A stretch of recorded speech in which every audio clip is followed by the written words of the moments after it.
Magandang oras mga mahal. Pasensya na kung wala pang karugtong ang isa nating kwento dahil po wala pang update ang author. Sa ngayon po ay hahandugan ko kayo ng panibagong kwento at ang kwentong ito ay aking isinulat at meron po itong ending. Kung pwede lang bawiin ang kahapon.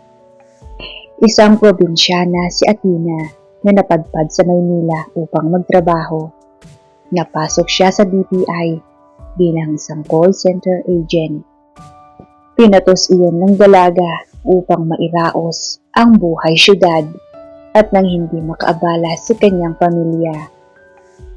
Sa pakikipagsapalaran niya sa puyat at pagod, ay kanyang nakilala ang isang lalaki at hindi lubos akalaing mapapaibig siya nito.